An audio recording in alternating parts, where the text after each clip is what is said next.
Hi, everybody. Thanks for joining me on this Thursday afternoon in the Locher Room. I'm Alan Locher. Actor Stephen Sorrentino is here today to discuss his starring role in the independent film A Tale of Redemption and Regret with Sonny the Heat, and his co-starring role in A Rich Christmas, directed by Victoria Rowell, airing currently on BET Plus this holiday.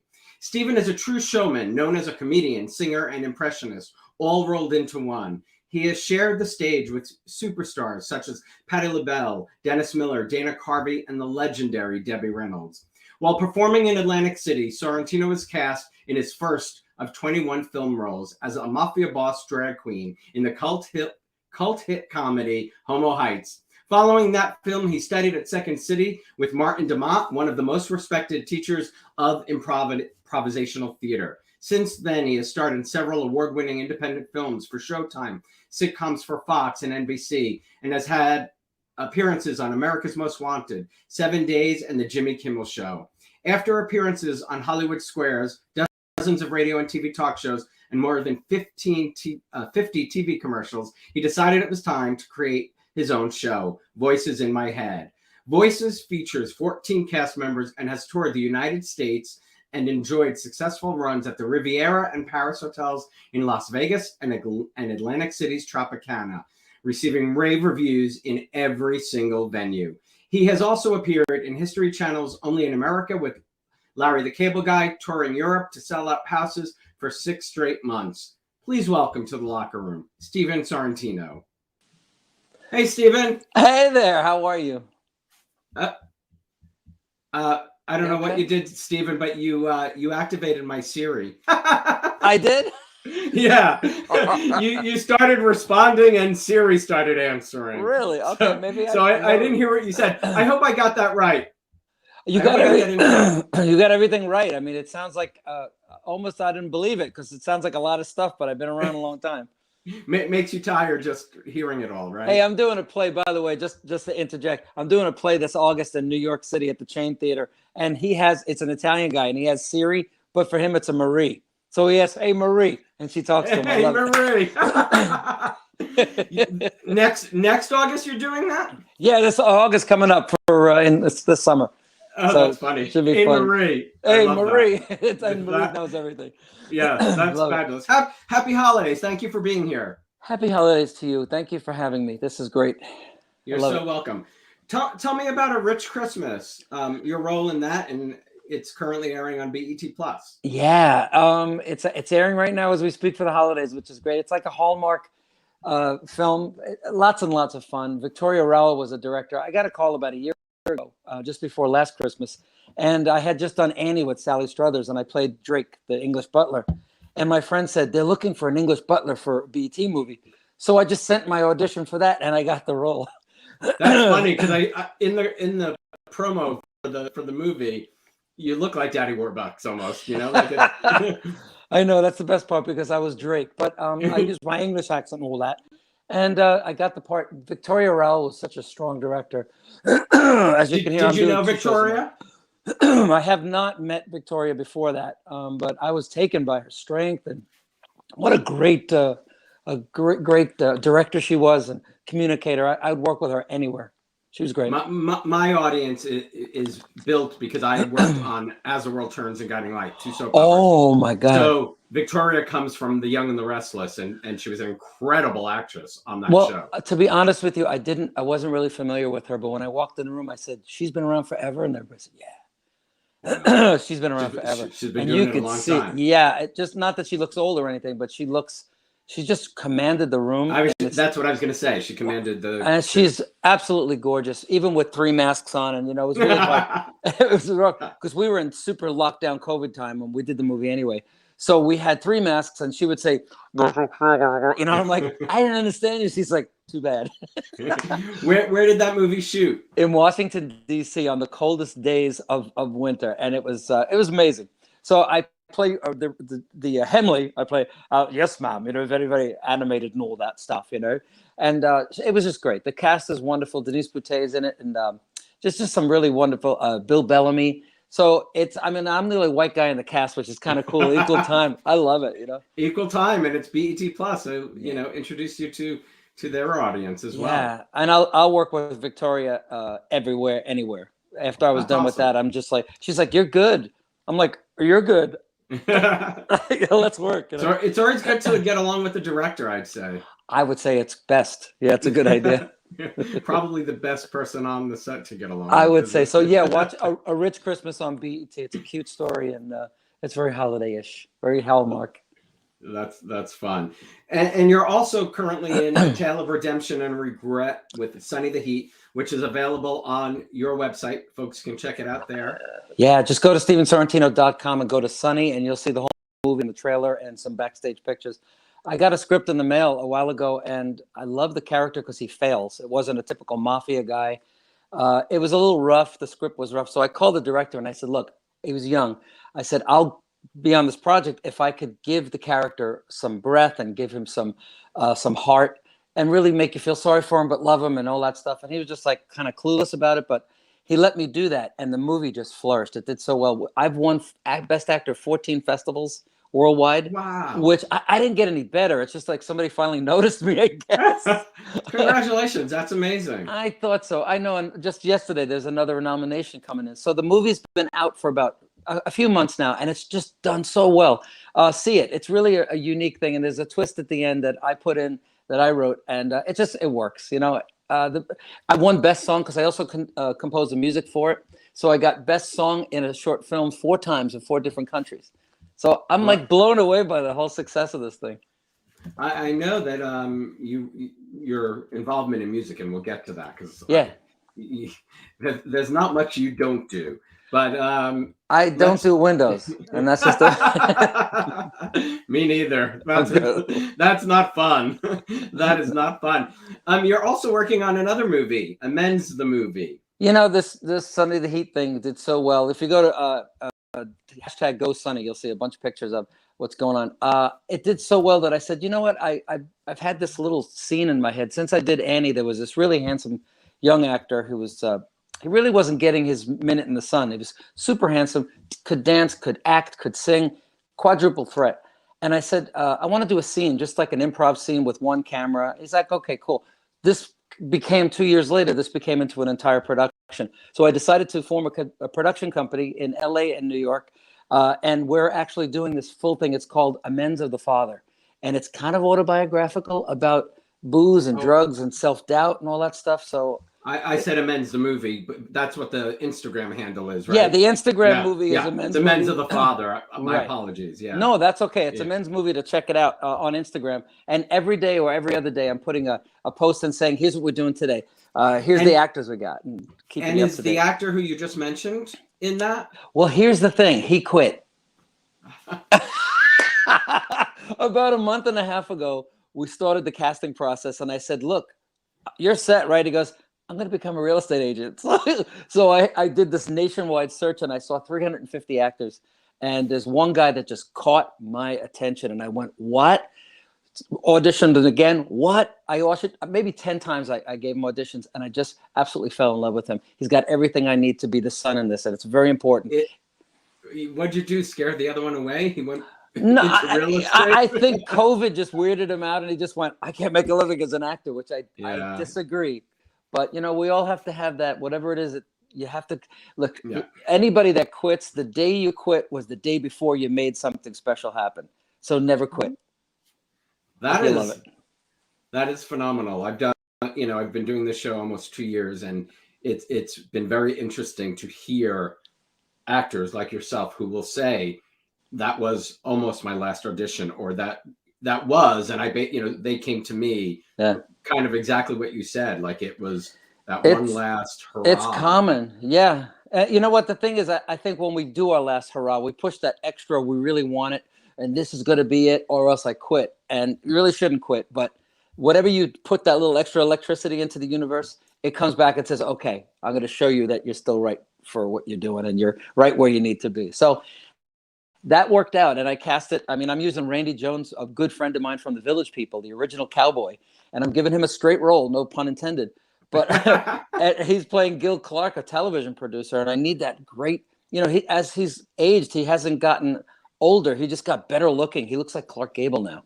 So I need that great Randy Jones face, you know, and he's in it, and Candy Clark's in it from American Graffiti, and then all of us, not no name, but all of us talented actors that are going to make this into something very, very special. That's awesome. That's awesome. Yeah. Well, I know you're currently doing a show at Foxwoods. Can you tell us about it? Sure. I'm doing a show right now, say. I'm at Foxwoods Casino. Before that, I'm in a show called Legends in Concert that I host and also play Elton John in the show. So I do double duty, and I did that also for 2.5 months in Las Vegas at the Tropicana Hotel. Right now, I'm at Foxwoods at the Great Seated Theater, used to be the Fox Theater. How long will you be at Foxwoods? Till January 2nd. And then I have 2 weeks off to prepare for this role, and then we go into full production in Florida. I'm not stupid. I went where it's warm. I was just going to say, that's very smart. You're like, I'm not going to do DC in the dead of winter again. Hell no. If I'm producing and directing, and by the way, on this project, I'm producing, I'm directing, I'm starring in it, I'm writing the music for it, and I'm also, what else? I don't know, I think holding the light. I mean, really, and I've written the piece. It's one of those things where it's a real big undertaking, and I hope I don't fail. I don't think I will, because it feels right. But it's an autobiographical story. It's got booze and drugs and self-doubt and deadbeat fatherism and music. It's really heavy. It's going to be good. Have fun with it. Have fun with it. So let's take a step back. You grew up on Long Island. Long Island, New York. Yeah. Long Island, New York. Do I have it right that you stepped on stage at 5 years old? I did. My grandfather was kind of a Ricky Ricardo character, so he was a band leader. My mother was the singer. My father was the sax player, and my grandfather owned a club. And after people ate dinner, the curtain would open up, and the orchestra was there, and he was the singer and the bass player, and he would entertain. So I grew up in that, and at 5, he used to call me up, and it was like a surreal beginning. But if you ever watched I Love Lucy, that was me. That was my life. Totally. Yeah. I know exactly what you're talking about. Yeah. What's it like being, a third generation performer?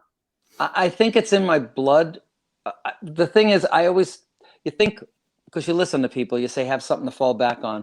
And I think the universe stuck me to be who I am as a third generation weirdo, to be exactly what I am, which is, somebody that loves the arts, and whether it's music or singing or playing 4 different instruments that I play, composition, acting, whatever, comedy, improvisation, that's where I'm supposed to be. And I think I'm pretty good at it, because I haven't stopped working professionally since I'm 15, and I'm like 28 now. I mean, was it seeing your family perform that totally drove it for you, or were there other like films or stage things that you experienced as a young boy? I think it was watching it all comes to me as the Jerry Lewis telethon, watching that different performers interact with each other for a good cause. And as a kid, I would wait all year, and I'd stay up the whole time and watch the telethon. My mother did the telethon one year, and I got to watch her work the cameras, and there was a little monkey man on the floor pointing to which camera, and she was singing, and I watched her like work the cameras. And when I was done, I must have been like 8 or 9. And I said, how did you know to do that? She goes, I don't know. I think we just know stuff. And that clicked for me. And I think when I was 6, my mom and dad had separated, and I was like my mom's brother almost. We were super close. And she went to a bowling alley to rehearse with her band, a place to rehearse. And I remember we walked in and nobody noticed us.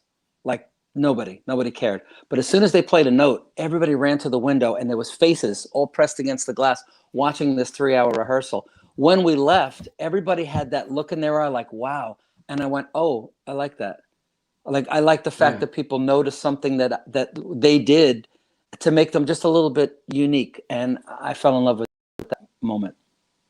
Just like that. Yeah, that's amazing. Well, because I'm going to go into the fact that you also learned to play the piano, sax, and flute at a really young age. And I talk about the piano. To me, like, the piano is one of those most beautiful instruments, because you could walk into a room and there's a piano and you put your hands to it and you can change the entire mood. And it's sort of what you just said about, once they started to perform, people took notice.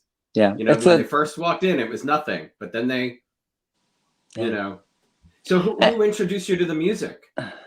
My parents did, but my father was a sax player. And I was always around the band, so I would watch the accordion player, the piano player, the drummer. When I was 5 and 6, my parents, like New Year's Eve, 1960, I was backstage next to the drummer, and I had 3 beats. Like he would give me like the tambourine, number 2, number 3, you know, or the cowbell, more cowbell, you know. So I had those. I was around musicians the whole time. My mother was a singer, and she loved jazz and Nancy Wilson and Morgana King, who I love, and they used to like Latin jazz. So for me, I had this great mix of rock and jazz, and I just had to become a musician.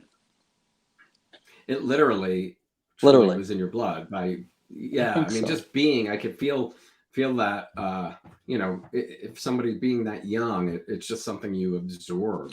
I mean, I saw Santana when I was 9, Jethro Tull, Janis Joplin at the Fillmore East when I was 8.5. I was there, like, and I'm old, but my mother, I'm like, what's the smoke? My mother's like, it's marijuana, but don't smoke it. You know, I was like an 8-year-old stoned kid walking out. That's great, you know. But it was the Fillmore East. So I've been around music. I remember seeing Chicago when I was 10, the band Chicago. Cut to 35 years later or something like that, and there I was opening for them at the Prim Arena, 5,000 people, going, this is surreal, man. I got to pinch myself, because I remember seeing them going, oh my God, Chicago, the band. And then here I am seeing their set list next to mine, and 25 or 624, Color My World. I'm like, what? You know, it's life is a dream if you stick with it, you know. If you stick with it. Do you still play? I do. I play every single day.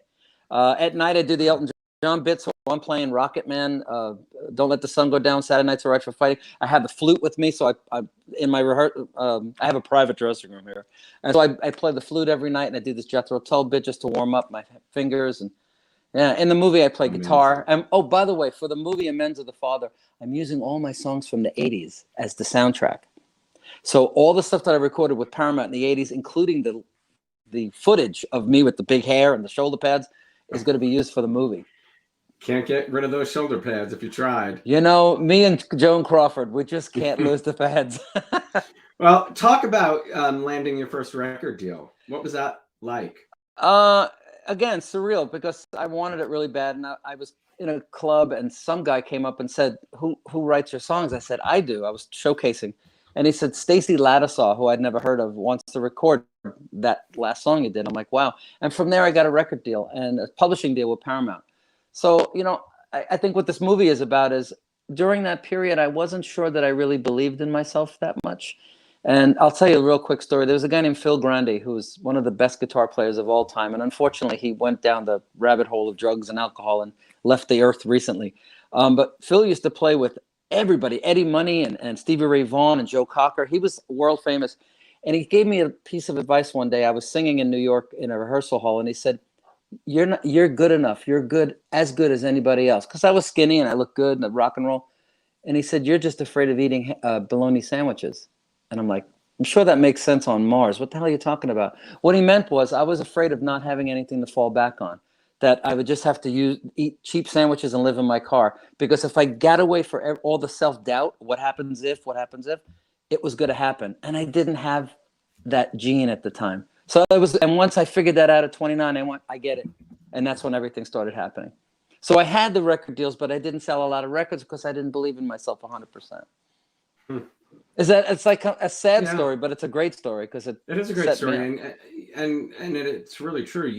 You know, we have to believe in ourselves to move ourselves along. Look, you create. This is the way I look at it. You create exactly what you want. I live in a house. One of my homes, I'm grateful to have more than one home. And the house that I live in most of the time, I drew on a piece of paper 25 years ago. I said, I want a lake. I want 50 acres of land. I want cows. And I live in a piece of property that is right. You put the picture next to it and you go, spooky. I created it even before it was made. You know what I mean? Yeah. So I wished it into existence, you know. And they say it. You need to a lot. You keep repeating it. You know, keep repeating it. Can you talk about finding out that your cousin is none other than, you know, that little guy named the Boss? Yeah. I didn't really figure it out till I was in my 20s, and then I tried to reach out. My whole family was all musicians. My father, as I said, but even my uncle, like my uncle Barrow, his name was Barrow. He played bass on the weekends, and cousin George played guitar. So for me, everybody was gigging on the weekends. When we used to visit Aunt Adele, I love that. expression. Everybody's just gigging on the weekend. Isn't that a T-shirt we should come Yeah, over? like I never really heard it. Everybody's gigging on the weekend. It was the 70s, you know. It's like the Loverboy song. Everybody's working for the weekend. Everybody's gigging for the weekend. Yeah, I love that. So everybody was gigging on the weekend. So we go to see Annadelle in Jersey, and my cousin Bruce was gigging. He was doing school dances or whatever. I didn't know that was Bruce Springsteen. Like, it never dawned on me that cousin Bruce was cousin Bruce until later on, because I wasn't a big Springsteen fan. I'm like, oh, wait a minute, that's my cousin. It didn't really do much for me, but it certainly, a lot of people come to my shows wanting to meet him, and I'm like, it's funny, he does travel in my bag.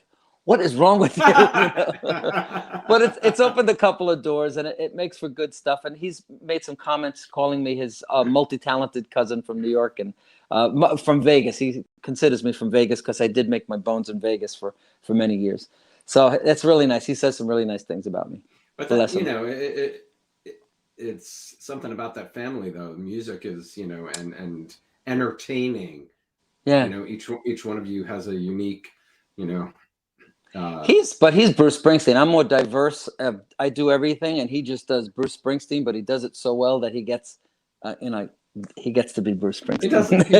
He does it well. He does okay for himself. Yeah, he'll be fine. Let him keep practicing. It makes perfect. Yeah. Practice makes perfect. I love By that. the way, you see this ring? This ring came over with my great grandfather was Giuseppe Sorrentino. Thank you. And Giuseppe Sorrentino had a little sister that he came over to Ellis Island in 1915. That's Bruce's grandmother. So Bruce's grandma and my great grandfather were brother and sister. And he was wearing this ring, and Bruce wants to buy this ring, but I'm not selling it to him. Yeah, I don't blame it. It's a beautiful ring. Yeah, it's from 1908. Wow. Yeah, like me. Preserved well. I used to drink a lot, so that says a lot. Not just water. So I hear in the 6th grade, you and a friend were doing mock Tonight shows. What was it? Something about Johnny you loved? I think I was just a weird kid. I wanted to be in front of the class. I think the first time I did something in front of the class, I did the Odd Couple theme song on a kazoo that made it. It was a map, a metal map that you opened up, and I played the kazoo, and everybody liked it, and they brought me to all the classes. So from then in 6th grade, my friend Eddie Lopez, he used to do a Johnny Carson impression, and I was every other guest, so it gave me an opportunity to be like Robert Falk and all these Peter Falk and oh my God, Carol Channing. Yes, I'd come out and do all these people back from those days, and it just got me loose. I guess I was improvising as a 6th grader. So every day, instead of going to the lunchroom, we'd have lunch and the kids, and we put on a show every day. That's messed up. Is that where you started improvising? Was that the beginning for you? I think so. There was a show called Copycats with Rich Little, who later became my next door neighbor, oddly enough. And I used to watch them and say, I love the impressions because you get to change who you are. And there's a man named Frank Gorshin that he played the original Riddler on Batman. So anybody, you do. If you don't know who he is, check out the old Batman from the 60s. He was the Riddler. And Frank Gorshin would embody these characters with his whole body and his voice. And I used to admire him. And for one of my birthdays, an actress named Lydia Cornell from Too Close for Comfort gave me him for my birthday. I was at the Four Seasons with her for my birthday, and Frank Gorshin walked in. I'm like, oh my God, Frank Gorshin. And she was one of the daughters, right? Yeah, she was the blonde daughter. Yeah, that's what I thought. Wow, that's a blast. I haven't thought of. I love that show, but I hadn't thought of those folks in a while. Yeah, to me, nobody thinks about them that much. So it's not so good. But I like that show. I like Too Close. Love Too Close for Jim J. Bullock. Yeah, and Ted Knight. Yeah, Ted Knight. Yes, from Mary Tyler Moore. And Frank was in a great episode of Charlie's Angels with the original cast: Farrah Fawcett, Jacqueline Smith. Yeah, he played a murderer, but it was a great. He was a weird dude in real life because he was like all artists. He walked in and I said Frank Gorshin, and he walked right up to me and said, "You must be Stephen. Happy birthday." So I got Frank Gorshin for my birthday, and I sat there and watched him get drunk, and we talked. It was great. It was a great night. That is a very interesting birthday present. When somebody one day in an interview, what is your most interesting birthday present? That is going to be your story. Frank Gorshin. So from starting the Tonight Show and meeting Frank, I mean, did you just continue to do impressions? Was there somebody early on that you were focused on that you really just loved doing over and over? I was a big Jerry Lewis head. But my whole thing was, the timing was, oh, can I have it? But I always loved Jerry Lewis, and it helped me with the physicality. And when I got to meet Jerry Lewis, I thanked him. But he was weird about it. I said, hey, I want to thank you because he didn't like when you did the Jerry Lewis impression in front of him. He would shut you down. So I said, I just want to thank you. And I just went into a little bit because a lot of your humor, he goes, I got it. Thank you. And we became friends. So I think from there, moving to Las Vegas for me, I was in Legends in Concert where I was doing Elton John. But backstage, I was mimicking the other people in the show, like Sammy Davis Jr. and Kenny Rogers. So I'd be mimicking them backstage. And somebody finally said, why don't you just do your own show? So I went to the Taj Mahal and I saw this guy who, I'm not going to say his name, but he was performing and he was an impressionist and he sucked. He was terrible. And he was making $8,000 a week. And I'm like, wait a minute. If he sucks and he's making $8,000 a week, I took the sheet music that I could find for the other impersonators, and we wrote a show called Voices in My Head, presented it as an AIDS benefit at the time because I couldn't work in that casino, and it blew up, and it went worldwide within 2 or 3 years. I was touring all over the place. So it was that. And before that show already, Voices, you were doing Elton for that? Yeah, I was doing Elton John, and that was my way of getting away from Long Island, and it became like the Elton John bag was cool for me because I always loved Elton John. I worked for Elton John when I was 18. I snuck away from the house. Yeah, it's really not my bio because it wasn't an official thing, but I basically BS'd myself backstage. I said that I was Koos van den Ager's assistant, this clothing designer, and I met John Reed, and because of my personality and because I was like a good-looking guy, and he just said, what are you doing tomorrow? This is Elton's manager. I didn't know who he was. I said, where and when? Remember that, kids. Where and when? I didn't say, well, how much? What's the job entail? Screw that. I'm in show business. Yeah. Where and when? And he goes, you work for us. And I'm like, who was that? And this big bodyguard goes, that's the guy who runs the show. That's Elton's manager. And from that minute on, I was backstage and they're, local boy. I used to sign Elton's autograph on 8x10s and drink wine in the office. So from that, I just went, there's something here. There's more to me than I thought. So it gave me a taste of the big time, and I wanted it. So the Elton John thing was, it's kind of a fallback. I lost 2 record deals at one point because I sounded too much like Elton John. And Herb Alpert Herb Alpert from A&M Records, Tijuana Brass, he put his arm around me at a party. He goes, there's my voice. And I'm like, that's $1 million statement right there. This is it. I'm going to pick out my Rolls Royce. And he just went, You're a great songwriter and you got a beautiful voice, but there already is an Elton John. Oh, so I got the publishing deal from that, but I sounded too much like Elton John and lost 2 deals. And so I couldn't beat him. I joined him and I put together this tribute thing while I wasn't doing weddings and stuff. And because we needed to raise money for people with AIDS at the time, I just did a bunch of benefits and it became like a blowout. I went national within 2 months, and within a year and a half, I was already playing Asia with this Elton John tribute show. And then it morphed into this other thing because I was already, everybody knew who I was and said, what else do you do? And I'm like, well, I do 180 different voices in this other thing I'm writing. And that gave me the platform to do Voices in My Head. 180 voices. Oh, yeah, it's nuts. It's like Joan. Oh, can we talk? Joan Rivers. Oh. I mean, it's really everything. Pavarotti, Lady Gaga, Joe Cocker, Sammy Davis. Are you always, I don't know, in front of a mirror, in front of a tape recorder, or to practice or to try voices out? No. Impression. I just, like last night in the middle of the Elton John thing, I just went into a Foreigner song and the band followed me, and now we're going to put that in the act. Cold as ice. I don't know. I know I can nail these things because I did clubs for so many years. And back then, now they call them tributes. We used to say, if you're doing a Stevie Wonder song, you sound like Stevie Wonder. That's the gig. Right. So I learned how to do that. Studied improv. So you're on your feet and ready to, do anything. You can't stump me on stage. If the light falls on one of the musicians and kills him, the show's about that. Let's talk about the dead guy next to me. It's just the way, my brain. See, I was afraid when I was younger. I couldn't.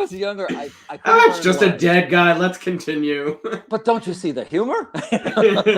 Yeah, I do. It's always got a wife and 3 kids, and you're just as weird as I am. That's all. forget the kids.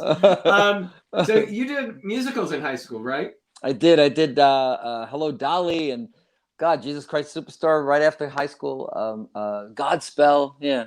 So I was a weird guy, man, because I was in the band. I was in the chorus. I also played football in ninth grade with Boomer Esiason. So I was kind of a jock at one point, and then I was kind of like a stoner kid, but I was also a musical band guy. So I didn't belong anywhere. So I stayed fluid my whole life. And I still don't belong to one tribe, which is really cool.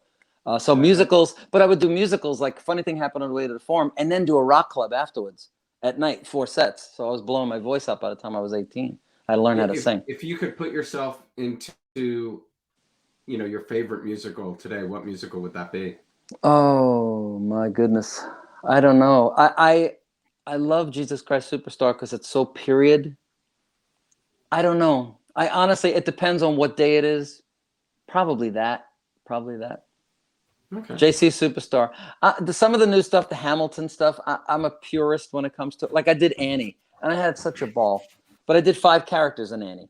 So I did Bert Healy, I did Drake, I also did the New York guy, and I also did Mr. Bundles with Sally Struthers. So I did 5 different characters, and I loved it. And even the Morgenthau in the scene when we do Sun Will Come Out Tomorrow.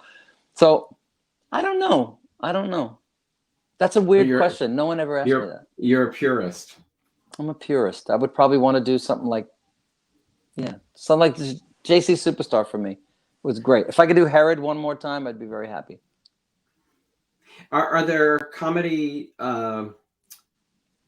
comedians today who you admire? Jerry is somebody you said who, No, I don't think anybody's funny anymore. Really? Isn't that terrible? Yeah. Who's the Koi? What's his name? The Filipino guy. I think he's very funny. He's here at Foxwood tomorrow night, I think. He's very funny. But some of the humor now, I don't like. Will Ferrell was great. Mm-hmm. But, what else? I mean, it's the same type of thing. I don't know. I think they go on long. I work with a lot of people. I work with Louis Anderson. I work with Dana Carvey, who I think is one of the most talented people. Some of the best shows I ever did were with Dana, because he's a true weirdo. He gets on stage and dials in the audience, and I'm backstage going, what is he doing? Making noises, and I didn't watch him. And his manager goes, watch. And whenever he figured the audience out, that was it. Then he was off and running, and he killed every single night. Dennis Miller. Dana was genius. Dana was genius. Dennis was very smart, except for calling football. Louis Anderson is a lovely, lovely man. And my time with Debbie Reynolds, whether she was not a comedian, she was an actress, but she was one of the funniest people I've ever worked with. And what a performer. It didn't get better than Debbie, because she gave you her full nightclub act. Singing, dancing. And what were you doing with Debbie? What was the show? I was doing Legends in concert in Vegas, and I needed a change, and I got a phone call in the afternoon. I had 3 more months for my contract at Harrah's in Vegas. I got a phone call from a 310 area code, and the guy said, hey, is this Steven? Rip Taylor said I should call you. I said, oh, Rip's a good friend of mine. And he said, my mom needs you to open for her. I'm like, that sounds like a dirty thing. I haven't opened for moms in years. So I said, who's your mom? And he goes, I can't tell you. I'm like, well, I'm already booked, but thank you. So I hung up. I said goodbye, of course. And he called back 10 minutes later and goes, look, you're really going to want to work with my mom. I'm like, well, who's your mother? I can't tell you. But she had some surgery and she needs a strong opening act. I'm like, well, I can't. I'm not available. And the third call was Debbie Reynolds calling me herself. Stephen, dear. That voice. And I'm like, oh, Miss Debbie, I met you like at Jerry Lewis's, whatever. She said, I need you to open. And I said, I can't.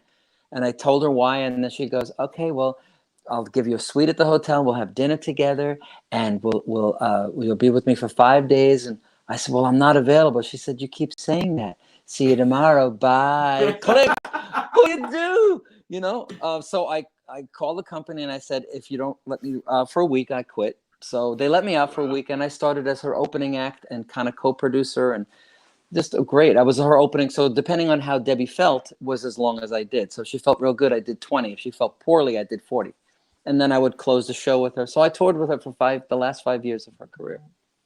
Beautiful. That's amazing. Yeah, it was Great better than amazing, because dinner after a glass of wine was the best acting and business and life lessons you can imagine. You can't imagine. Just listening to her for hours. She knew everything. Yeah. Wow. That's it. That's my story. She's an act. So talk about studying at Second City. You know, what's that experience like? Well, for me, improv. I studied I studied with a lady named Gloria Maddox, who was wonderful, because she used to say, "You're in the here and now." And I think I was doing a video project, and I used to play like older Jewish ladies and Italian men. And one day I had to play a guy like me that looks like a guy like me that acts like a guy like me, and I couldn't do it.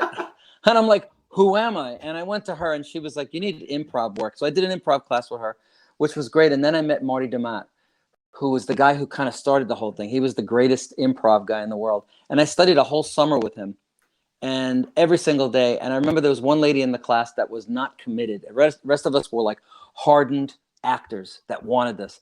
And she was a mom, and she would like improv for us as, where'd you go? I went there. Where'd you go? I went. And so you never stop. It's like we're all on the same brain. It was this beautiful hippie experience, except when we got to her and she was like, oh, no, she wasn't in the moment. So one day he got us into this hippie huddle, and he goes, you guys are all so beautiful. And it's this beautiful moment of all of us bonding, and we all felt each other's hearts. And he said, Cindy, she goes, what? He goes, are you a good mom? She goes, I am. Are you a good wife? I am. He goes, then would you do us a favor? Anything, Marty, quit. He goes, these actors are being held back long enough. Would you do that for us? She cried and she quit. And then the class just went for the rest of the summer. It was the best training I've ever had. Second City makes you get out of your head. Stop thinking. Just be, and stuff will come out of you that's more brilliant than you can ever imagine. Is that where you think you learn the most? Yeah. As a director now, because I'm starting to, I teach acting. I do a lot of classes, mentoring. I do mentoring around the world. The acting that I teach on your website for anybody watching? No, because I don't want any more students. Oh, okay. I just do very private stuff. Yeah, even I do classes, but I don't make it that known because I don't really want anybody else. I don't have time right now. But I teach in China too. I have a deal with a Chinese school that I teach improvisational and musical theater to in Shenzhen, China, which is a gas, man. Because they're all these little communist children that are learned to be exactly the same. In 4 weeks, they become, the sun will come out tomorrow. They're all little Al Jolsons, So I think if you want to be a real actor, learn how you feel and learn how to open your mind and let the comedy, the words, and the interaction come out of you. And that's the beauty, is improvisation is everything. Learn your lines, but know how you feel and learn how to improvise. How difficult was it for you when the pandemic hit and you couldn't be on stage? I was in Australia at the time on tour in Melbourne. Wow. And on my days off, I was saving animals because I'm a big animal rights activist, and there was the fires in outside of Melbourne. Oh, yeah. So my days off, I was, taking transports to go help animals, and it was just a long thing. And then we went from wearing masks because of the fire to masks because of this next disease that happened. So I came home, and I, thankfully I have almost, my place is in the middle of nowhere, so you would never know there was a real pandemic. But having no stage time was hard for me.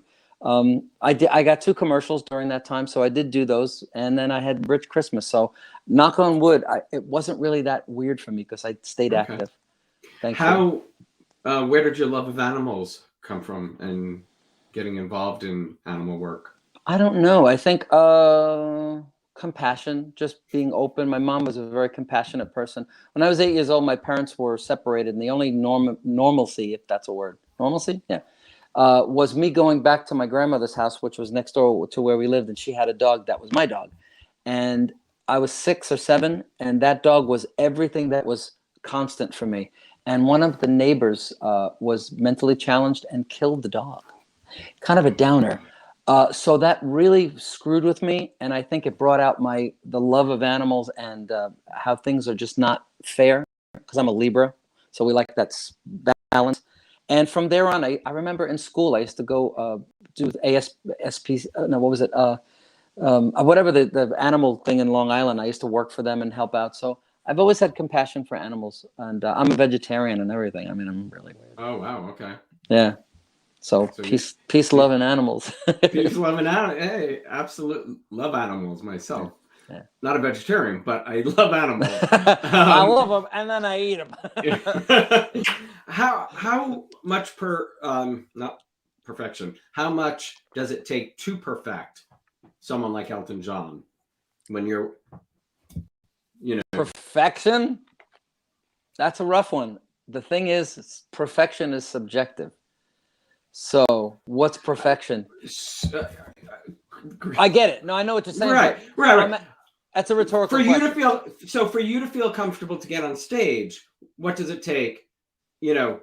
Are you, bouncing it off, someone? No, it's me. It's what's in my head. For the Elton John character, I watched the movie Tommy a million times. Every face that Elton John does is in there. I have a knack for picking things up, so I've always been that way. If you watch Tommy during Pinball Wizard, he's got like 13 monkey faces that he does, and that's Elton John. But getting to know him and getting to see him backstage and how he walked and talked, I try to, as an actor, nail the character, even to the way I play piano, the way he plays piano. My English accent, my speaking voice is lower the way his is when I do the show, so it's completely different. And then, of course, I nail the voice because I lost 2 record deals because I sounded too much like him at one point. So I already have that going for me. I'm a mimic and an improv guy, and I put all that together and make my Elton John character lots of fun. So when I do it, people go, "Oh my God, I felt like I was watching Elton John." Yay, I win. And so are you, because I haven't seen it, are you dressed like him? Are you, different periods of his life? You would never recognize me. I mean, hanging out with drag queens, like you said, Mafia boss drag queen. Yeah. My first film, I played a drag queen. Your first film? My first film, I played a Mafia boss drag queen. With Quentin Crisp and Leah Delaria. And Quentin Crisp was an old man. Look him up, folks. He was the godfather of gays. He was like the Martin Luther King of the first out of the closet, the homosexual, back when they called it that, in London back in the day in the 30s. But for Elton John, I do 2 earrings, which I already have. I puff this out with lighter makeup. It's all contour, a gap in the teeth, bigger eyebrows, a whole bit, and then I nail it. Speaking of that first movie role, did you have any hesitation? Never. Why would I? Some people. No. No. That's the thing. You know what? I quit. What freed me was my improv experience I don't remember. I think it was Marty who said, "Your opinion of me is none of my business." And that freed me from everything. I am who I am, and I don't have to explain myself. And if I do, if you want an explanation, I'll do that for you. But I shouldn't. I should just be myself, do what I do, be who I am, and that's that. We all should be. That's I think a great so. lesson. Yeah. Absolutely. Yeah. Sadly, we all, don't have that confidence to walk through life that way. But it is a great thing for people. I tell you what, Alan, if I can help, I would like to teach everybody in the world, especially young people. The first thing when I teach and mentor is, your opinion of me is none of my business. Be yourself. What other people think, it doesn't matter. Don't hurt anybody, of course. Spread love, but just don't care. Just be who you are. And we kind of reduce ourselves down to, like, we boil off all the excess of us, and we become a true, true. Oh God, I can't say, only reduced is the way I say, like the nucleus of who we are. It becomes that, and it's beautiful. We truly individuals. Oh, absolutely. So I'll do drag tomorrow. And that's what makes us unique. Yeah. What was there something that prompted you to teach? Did somebody come to you? Was it just something you've always liked doing, or? No, I didn't want to teach. I didn't. Coming from an actor's low self-esteem, you never think you have anything to say. But I had a couple of heroes. A lady that had a big foundation in Las Vegas for young people. And I used to do a lot of work for them. And every time I went to, like, the SAG Awards, I'd wear the pin just to give all the kids a little hope. They see me on TV. And then one day she said, "Could you share some of your stuff with this little intensive? Just come." So I did, and it became this hippie experience, and people crying and going into therapy afterwards and getting better and working more. And she's like, "You realize that you're born to be a teacher?" I'm like, "I am?" I had no idea. And then it became this mentoring. And I've got one kid, 5 years, that's been with me, and he's gone from nothing to everything in 5 years. And I love watching that stuff. or hearing, hey, I got the part in that thing because of the 2 classes I took, because I believe in myself. It wasn't what you taught me, it's what you said to me on top of it that really pushed me over the edge. So I don't know. I think ultimately my bills are paid, and the next step is to do what you love and then spread it. Spread the good stuff. Sounds perfect. Doesn't it? Do you have a favorite role to date? No. I haven't done it yet. I'll tell you what, Sonny the Heat I liked a lot. Sonny the Heat was very much close to me, this last film that I did. So I loved his I don't know. I don't know. I feel sorry for him, but I like him at the same time. Very likable guy for a murderer. So definitely see Sonny the Redemption, A Tale of Redemption and Regret with Sonny the Heat, the longest title in history. The longest title. Do you have a dream role to date? I tell you, I really wanted to play in Hairspray. I wanted to play Wilbur, and I was up for that, but I didn't get it. So I'm a little mad at myself that I didn't get the national company. But I would like to play that. I don't know. You know what? I don't know. Hairspray's a fun musical. Hell yeah. I don't know. I think the next role is coming. The play that I'm doing next August is It Could Be Worse, it's called. I play a mafia guy that had to get out of town, so to speak, when his kids were young. And his daughter comes and finds him in Florida. And he's running a club, and he's a very colorful character. So it's a lot of me in there. And I just met with the writer here in Connecticut. And he's like, I want to curtail it more to you. So I have a feeling it's going to be even more me. Is it a new play? Yeah, it's an original play. And it's 3 people. My daughter comes to find me. And she brings her gal pal, and I find out that she's not the daughter I thought she was, and I accept it, and I sing, and I talk to Marie, who's the Siri thing. It's a real fun. So I think that's going to be my favorite character, probably. Oh, I love that. And you won Best Actor in the 48-hour film competition for the industry. Tell us about the role in that and what it was like winning. I showed up. They called me. I was doing a show in Vegas, and they said, we're going to do 48 Hour. Could you play Old Faithful? I'm like, who's that? Well, it's a mockumentary, and we're doing a thing about porn.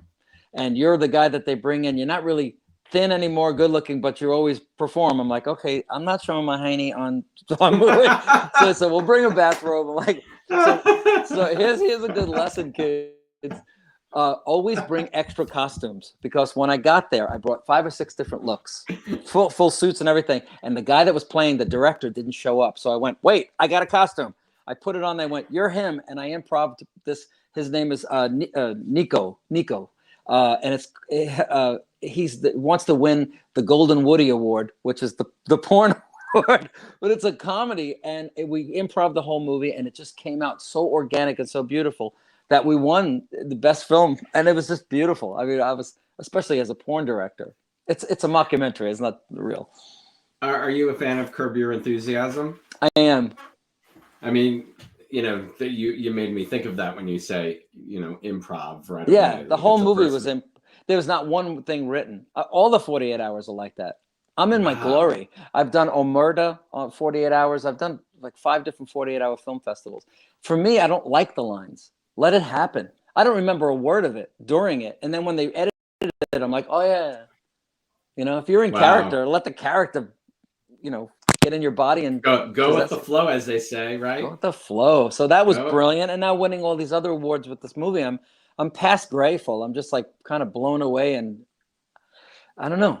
I just so you're at Foxwoods through January. Then you're going to shoot the movie, and then what's next after that? Do you know where you'll be? Back to Australia, a tour of Australia, March 1st for a month.